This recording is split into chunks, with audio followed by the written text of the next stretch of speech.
او کظلمات فی بحر لجی یغشاہ موج من فوقہ موج من فوقہ سحاب. فرمایا جس کے پاس اسلام نہیں ہے وہ اندھیروں میں ہے. کیسی پیاری مثال دی. اس کی مثال اس شخص کی ہے جو سمندر کی تہ میں ہو, جس کے اوپر سمندر کا اندھیرا اور لہروں کا اندھیرا, لہر پہ لہر چڑھی ہوئی ہے, رات کا اندھیرا, ظلمات بعضها فوق بعض, اندھیروں پہ اندھیرے چڑھے ہوئے ہیں. حالانکہ اندھیرا اندھیرے پہ سوار نہیں ہو سکتا.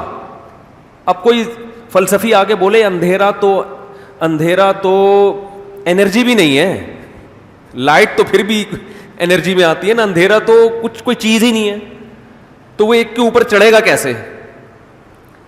ارے بھائی کوئی چیز ہو نا جو اس کے اوپر, یہ تو مثال ہی غلط ہے, اندھیرے اندھیروں پہ چڑھے ہوئے ہیں. لیکن جس کو سمجھانا تھا ان کی سمجھ میں آ گیا, کیونکہ جب کوئی چیز کسی کے اوپر ہوتی ہے پھر اوپر تو وہ بہت مضبوط ہو جاتی ہے.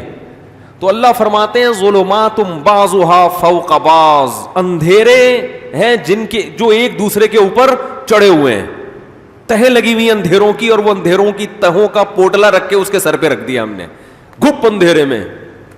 اذا اخرج یدہ, جب وہ اپنا ہاتھ نکالتا ہے دیکھنے کے لیے, لم یکد یراہا, دیکھنا تو دور کی بات, قرآن کے الفاظ ہیں.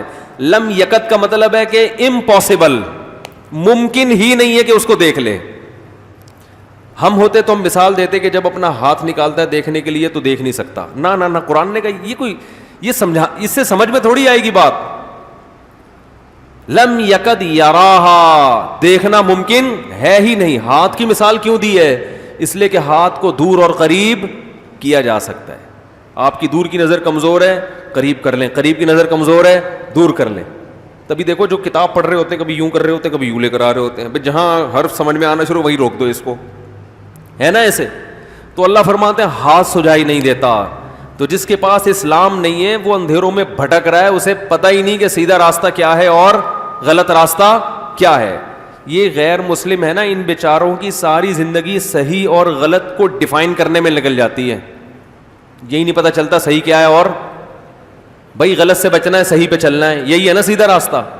تو میں کہتا ہوں میرا چیلنج ہے, کسی بھی ایسے شخص کو لاؤ جو اسلام کو نہیں مانتا, میرے سامنے بٹھاؤ یا مجھے اس کے سامنے بٹھاؤ, میں اس سے بولوں گا تو صحیح کی کو ڈیفائن کر کے بتا دے کہ صحیح کہتے کس کو ہیں. میں ایک ایک چیز کا پوچھوں گا کہ یہ صحیح ہے غلط ہے, یہ صحیح ہے غلط ہے, یہ صحیح ہے غلط. قتل کرنا صحیح ہے غلط ہے؟ دیکھو کسی کو پیسوں کے لیے قتل کرنا یہ تو بہت بڑا جرم ہے نا, عقل سے نہیں آپ فیصلہ کر سکتے کہ یہ غلط ہے. ابھی میں نے ایک ڈاکومنٹری دیکھ رہا تھا, اس میں شہد کے چھتے پہ ایک گورا چڑھا ہوا, وہ پہاڑ کے اوپر نا اتنا بڑا مکھیوں کا چھتا, وہ اس نے کیا کیا ہے, وہ اپنا لباس پہن کے وہ چھورے سے نا ساری مکھیوں کو گرایا, وہ مکھیاں اس پہ چپک رہی ہیں, دھوئیں سے مار رہا ہے مختلف, اور وہ سارا چھتا لے کے پتلی گلی سے نکل لیا. اس میں نیچے کمنٹس کہ یہ بہت ظلم ہے مکھیوں کے ساتھ. یہ مکھیوں کے ساتھ کیا ہے, کتنی محنت سے پہاڑوں پہ انہوں نے بنائے, اور وہ چھوڑنی نہیں ہے. وہ چھتے سے اتنا عشق ان کو, جیسے مالک مکان پرانے کرایہ دار کو گھر سے نکال دے, بلکہ مکھیوں کا تو یہ جذبہ ہوتا ہے جیسے کرایہ دار مالک مکان کو نکال رہا ہو. اصل تو مالک مکان مکھیاں تھی نا. کرایہ دار کی کیا حالت ہوتی ہے اگر مالک مکان ہی کو نکال دیا جائے تو اس کی کیا حالت ہوگی. تو مالک مکان مکھیاں تھیں یا ہم تھے؟ بولنا پڑے گا بھائی, مالک مکان کون ہے؟ وہ تو مکھیاں ہیں.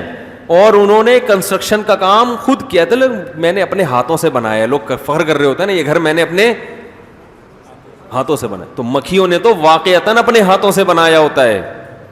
اتنی محنت مکھی نے کی ہے, ہم اور آپ اپنا گھر بنانے میں اتنی محنت نہیں کرتے. نہ صرف اس کے گھر پہ قبضہ کرتے ہیں بلکہ اس کے سارے اثاثے ضبط کر لیتے ہیں. وہ بیچاری بے یار و مددگار پھر رہی ہوتی. تو نیچے لوگوں کے کمنٹس تھے گوروں کے, رانگ, وہ جو انگلش میں کر رہے ہوتے ہیں, اور افسوسناک اس طرح کے نا. تو کسی گورے نے نیچے کمنٹ کیے ہوئے تھے کہ اس کا مفہوم بتا رہا ہوں کہ نہیں یہ افسوسناک اس لیے نہیں ہے, ایکچولی ہم بھی تو یہ مچھلیاں بھی تو ہم شکار کرتے ہیں نا کانٹے کے ذریعے, تو وہ بھی تو ہم کھاتے ہیں, تو جب اس پہ ترس نہیں آتا تو اس پہ کیوں آ رہا ہے. حالانکہ یہ جواب غلط ہے. اس کا یہ جواب اس لیے غلط ہے کہ پھر ان پہ بھی ترس آنا چاہیے. بھائی وہ بھی غلط کر رہے ہو, ان مچھلیوں سے کانٹا لگا کے ان کو گھسیٹ کے جان کیوں لے رہے ہو بھائی ان کی. ویجیٹیرین جو ہے وہ یہی تو کہتا ہے ارے جو سبزی کھاتے ہیں یار, ایک تو رمضان کے بعد پتہ نہیں کیا ہو گیا آپ لوگوں کو, بہت ہی ڈھیلے ڈھیلے لگ رہے ہو. جو سبزی کھاتے ہیں, جو سبزی خور لوگ ہیں, ان کی دلیل یہی ہے نا کہ ان جانوروں کو بھی زندہ رہنے کا حق ہے. آپ کیسے ان کو کھاتے ہو؟ آپ کے پاس اللہ کی قسم کوئی دلیل نہیں ہے کہ شہد کی مکھی چھتا بنائے اور آپ اسے دھواں دے کے مار دو اور سارا شہد ہڑپ کر جاؤ, بیچو بھی, وہ بیچاری پھر دوسرا گھر تلاش کر رہی. آپ کے پاس کوئی دلیل نہیں ہے اس عمل کے جائز ہونے کی کہ بھینس سے ساری زندگی دودھ نکالو, جب اس کی ہڈیاں چوس لی آپ نے اور وہ بیچاری بوڑھی ہو گئی, اب خدمت کے قابل نہیں رہی, تو اس کی سیوا کرنی چاہیے تھی, اس کو دعائیں لینی چاہیے تھی. اس بڑھاپے میں آپ نے فوراً کاٹ کے اس کے چبلی کباب بنا کے پبلک کو کھلانا شروع کر دی. ساری زندگی خدمت کا یہ صلہ دیا. ماں اتنا دودھ نہیں پلاتی جتنا آج کل, تو مائیں نے ویسے بھی چھوڑ دیا ہے, بھینس ہی کا چل رہا ہے. تو اتنا دودھ, حشر کیا ہوتا ہے اس کے ساتھ. تو وہ نیچے گورے نے یہ کمنٹ کیے ہوئے تھے. حقیقت ہے کہ آپ یہ فیصلہ نہیں کر سکتے اگر مذہب کو نکال دو گے درمیان سے کہ یہ ہم صحیح کر رہے ہیں یا غلط کر, اور اسی بیس پہ جو ظالم لوگ ہوتے ہیں وہ انسانوں کا خون بھی اسی بیس پہ چوستے ہیں. وہ اپنے ضمیر کو مطمئن کرتے ہیں کہ یار جنگل میں جو طاقتور ہوتا ہے وہ کمزور کو کھاتا ہے. اس کا مطلب نیچر کا سسٹم ہی یہی ہے کہ زندہ رہنے کا حق صرف کس کو ہے؟ طاقتور کو. یہ جو ہٹلر تھا جس نے پوری دنیا پہ قبضہ کرنے کا پروگرام بنایا تھا, اس کے کیا اصول تھے؟ یہی تو تھے بھائی, طاقتور ہے وہ حکومت کرے گا. یہ کسی دوسرے ملک پہ کس بیس پہ قبضہ کر رہا تھا؟ اسی بیس پہ بھائی ہم طاقتور ہیں. اور وہ ڈارون کا نظریے سے بھی اس نے وہ لیا تھا کہ ہماری جو نسل ہے نا وہ ترقی کرتے کرتے ہم بہت آگے تک نکل گئے ہیں, باقی یہ سارے کیا ہیں بندر سے ان کا رشتہ قریبی, ہمارا رشتہ تھوڑا دور ہو گیا ہے. یعنی بندر جو کنورٹ ہوا ہے نا انسان میں, تو ہم لوگ کنورٹ ہو کے بہت آگے جا چکے ہیں. یہ ابھی پیچھے دوسری قومیں ابھی پیچھے پیچھے آ رہی ہیں ہمارے, تو ہم زیادہ اشرف المخلوقات ہیں. تو ہر ایک کے پاس دلائل ہیں, اور ہومو سیکس کے دلائل بھی ہیں ان کے پاس, اس کو بھی حلال کر دیا ان لوگوں نے, زنا کو بھی حلال کر دیا ان لوگوں نے. یہی چرس جو ہے اینٹی ڈپریشن کا نام دے دو اس کو اور ٹیبلٹ بنا کے پبلک کو کھلانا شروع کر دو, یہ نہ صرف جائز بلکہ باعث ثواب بن جائے گی. سمجھ رہے ہیں نا؟ خودکشی ثواب کا چیز باعث ہے. آپ کو پتا ہے بہت ساری قوموں میں خودکشی کرنا ثواب ہے. اس کو بہادر, یہ جو خودکشی اتنی ان قوموں میں آئی ہے ان کے مذہب سے آئی ہے کہ یار بہادر آدمی ہے خود مر گیا. اور یہ تو وہ خودکشی ہے جس کو دنیا غلط کہتی ہے, اس لیے ہم بھی غلط کہہ رہے ہیں اس کو. لیکن ایک قتل وہ ہے جس کو صرف اسلام حرام کہتا ہے, دنیا حرام نہیں کہتی. آپ کو پتا ہے یورپ میں, امریکہ میں جو پیشنٹ زندگی سے مایوس ہو جائیں ان کو یہ الاؤ ہے کہ وہ ڈاکٹر کو کہہ کے اپنے آپ کو مروا سکتے ہیں, اور ڈاکٹر کے لیے ان کا قتل کیا ہو جاتا ہے؟ بولو نا بھائی, اجازت ہے. وہ پیپر لکھ, ڈاکٹر کہہ دیتا ہے اس کے بچنے کی امید نہیں ہے, تو وہ ڈاکٹر کو یہ لیٹر لکھ کے دے دیتے ہیں کہ آپ مجھے مار دیں. ڈاکٹر مار دیتا ہے. ڈاکٹر ڈیتھ کے نام سے ان کے لقب ہوتے ہیں ڈاکٹر. آپ لکھیں یوٹیوب پہ ڈاکٹر ڈیتھ, ایسے ڈاکٹر آ جائیں گے. اور حقیقت ہے یہ. وجہ کیا ہے کہ عقل یہ کہتی ہے کہ یار جب ایک آدمی کو زندہ رہنے میں تکلیف کے علاوہ کچھ بھی حاصل نہیں ہو رہا تو وہ مر گیا تو سکون مل گیا نا, تو عقل کے لحاظ سے تو ٹھیک ہے.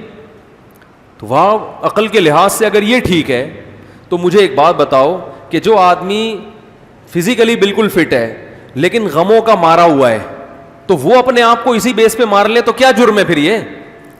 ارے مسئلہ تو غم کا ہے نا, تکلیف کا ہے. تکلیف صرف جسمانی تھوڑی ہوتی ہے, مینٹلی بھی تو بہت سے لوگ اپسیٹ ہوتے ہیں نا, بلکہ بہت سے لنگڑے لولے سروائیو کر جاتے ہیں. ناکام عشق والے سروائیو نہیں کر پاتے, وہ زیادہ بڑے پاگل ہو جاتے ہیں. تو اگر کسی کا عشق ناکام ہو گیا اور اس نے ڈاکٹر کو کہا مجھے گولی مار دے, ڈاکٹر نہیں مار رہا, تو اس نے خود ہی اٹھ کے چھلانگ لگا لی, تو کیا ہے اس میں؟ عقل سے فیصلہ کرو. کوئی عقل کہہ سکتی ہے کہ غلط صحیح کا فیصلہ کر سکتی ہے؟ نہیں کر سکتی. تو اس لیے اسلام کے علاوہ آپ کے پاس کوئی آپشن ہے ہی نہیں جو آپ کو یہ بتائے کہ صحیح کیا ہے اور غلط کیا. اسلام نے کہا جتنی بھی تکلیفیں ہوں, چاہے وہ فزیکلی ہوں یا مینٹلی ہوں, آپ نہ خود مر سکتے ہیں نہ ڈاکٹر کو ٹیکا لگانے کی اجازت دے سکتے ہیں. صبر. وجہ کیا ہے؟ یہ زندگی مسافر خانہ ہے. یہ بیکار نہیں ہے کہ اب آپ کچھ کرنے کے قابل نہیں رہے تو آپ مار دیں اپنے آپ کو. نہ نہ نہ, آپ صبر کرنے کے قابل ہیں. یہ عبادت ابھی ہوگی, اب آپ صبر کا ثواب حاصل کریں. حتیٰ کہ آپ نماز روزے کے قابل بھی نہیں رہے نا, کچھ بھی نہیں, صبر کے قابل ہیں, بس آپ پڑھے رہیں اور آپ بولیں میرے مقدر میں یہی ہے. یہ صبر یہ بھی ایک آزمائش ہے, اور اللہ نے ہمیں کس کے لیے پیدا کیا؟ آزمائش کے لیے پیدا کیا.